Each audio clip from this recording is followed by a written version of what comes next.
सभी का हार्दिक अभिनंदन करता हूँ। बाबा साहब डॉक्टर भीमराव अम्बेडकर और एवं पूर्व राष्ट्रपति Bharat missile man doctor APJ Abdul Kalam को भी नमन करता हूँ। और जी संत शिरोमणि रविदास गुरु रविदास जी के चरणों में सिर झुकाता हूँ और सभी माताओं बहनों को भी चरण स्पर्श करना चाहता हूँ।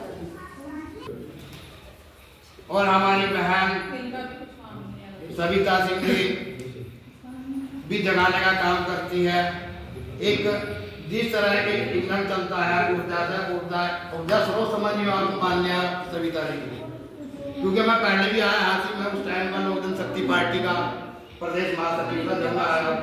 अब दूसरी बार मुझे सौभाग्य प्राप्त हुआ गुरु रविदास के चरणों में अपनी बात रखने का और आप लोगों के बीच में आप लोगों का प्यार व्यक्त कराया। और मैं ये मेरे जितने भी वक्ताओं ने बात कही मैं उससे बहुत अच्छी तरह सहमत हूँ। सचिन जी ने भी भाई ने एक बात कही कि आप हमारा साथ दोगे, हम साथ रहेंगे। बहुत बढ़िया बात है, अच्छी बात है, क्योंकि ये आपका ही मैटर नहीं है, ये हमारे पूरे समाज का मैटर है।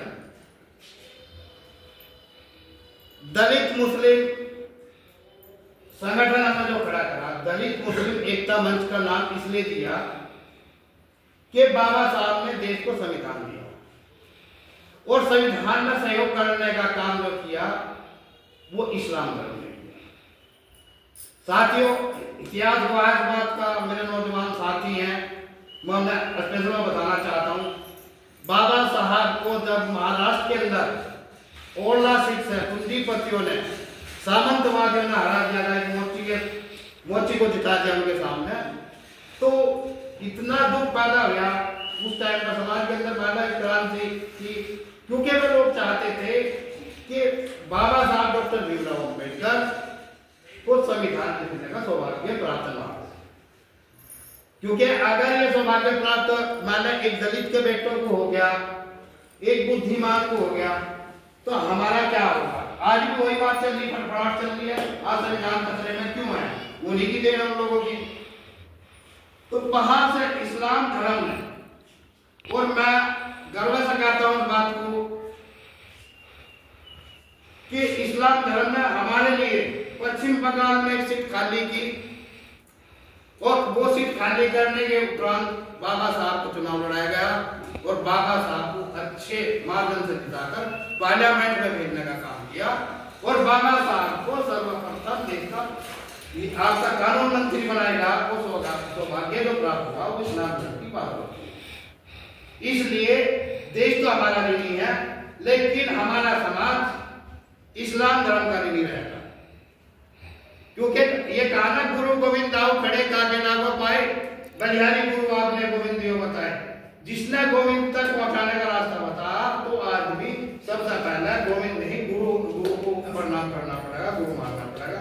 इसके आगे हम हमारी इस्लाम धर्म के रहेंगे और हैं और रहेंगे।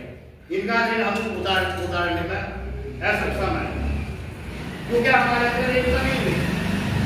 आज जगह जगह जहां भी अत्याचार होगा, और दलित कौन होता है, दलित वो होता है जो अंतिम पायदान पर खड़ा है विकास की लाइन में।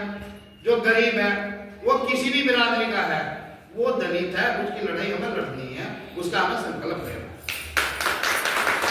मेरी माताओं बहनों को अगर कोई क्रोध करने की कोशिश करेगा, उसका हाथ उखाड़ने की कोशिश करेगा। हमारी बहन की सविता हमने एक बात कह रखी, अगर किसी ने आपकी तरफ अगर निगाह डाल दी ना, सुरेंद्र बहुत वो ताकत है कि उसकी आंखें ही छोड़कर दम लेगा। तो क्या हम ये गलती का इंजाम था हुआ, क्योंकि बाबा साहब ने हमें सिखाया था अगर अंजाम की परवाह करो तो कभी भी अधिकार के लिए नहीं लड़ सकते। तो सोचेंगे ये मुकदमे हो जाएंगे, ये हो जाएगा, वो हो जाएगा। अधिकार हमेशा छीनना पड़ता है। बाबा साहब ने खुद हमें शिक्षा में दिया। हमें क्यों कहा बाबा साहब ने 3 हथियार दिए, लेकिन हमारा समाज, हमारे युवा विफल हो रहे 3 हथियार। बाबा साहब ने कहा था शिक्षित बनो, संगठित रहो और संघर्ष करो। हम शिक्षा तो ग्रहण जरूर कर रहे हैं, हम ये तक तो पहुंच जाते हैं, लेकिन हम आरक्षण का पूर्ण तरीके से लाभ नहीं उठा रहे। वो लोग कहते हैं कि ये तो आरक्षण पढ़ लिए, हम आरक्षण के बावजूद, पढ़ने के बावजूद भी फिर हमारे धंधे का फावड़ा है। अरे पीएचडी करो, आप माना ला करो, अगर सरकारी नौकरी नहीं मिलती तो उसके और भी साधन है। आप पीएचडी करोगे तो गवर्नमेंट की घर बैठे तनख्वाह देनी पड़ेगी आपको, अगर नहीं भी वैकेंसी हो। लेकिन हम दलित मुस्लिम एकता मंच इसलिए क्योंकि हमारा, मेरी 54 साल की उम्र हो चुकी है, मैं स्टूडेंट लाइफ से ही राजनीति में प्रवेश कर गया था, और ये भी एक कोड़ी होता है, या जुनून कह लो, या अपने समाज के प्रति बाल्या प्यार कह लो। 89 में मैं रामदास पासवान के संपर्क में आ रहा था। उस टाइम पर मैं 11वीं का छात्र था। उस टाइम से आज तक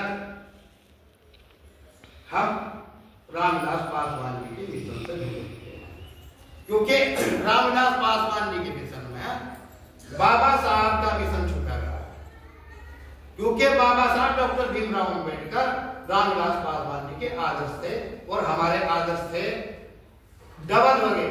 उधर तो बाबा साहब हो गए, उधर रामदास पासवान भी हमारे आदर्श हो गए। लेकिन जब तक पार्टी देखी, आज जगह जगह अत्याचार हो रहा, कभी भी रामदास पासवान जी ने कोई से में भी मिनिस्टर रहे, 7 मंत्रालय उन्होंने संभाले हैं, 7 प्रधानमंत्रियों के साथ में काम किया है, लेकिन इतना बड़ा अनुभव था, कभी किसी का दबे नहीं अपने समाज के प्रति। क्योंकि अपना समाज क्या था, दलित, शोषित, पिछड़ा, अल्पसंख्यक, अन्य गरीब वर्गों के उत्थान के लिए मैं अपनी कुर्सी को भी दाव लगा सकते थे, लेकिन कभी समझौता नहीं करते।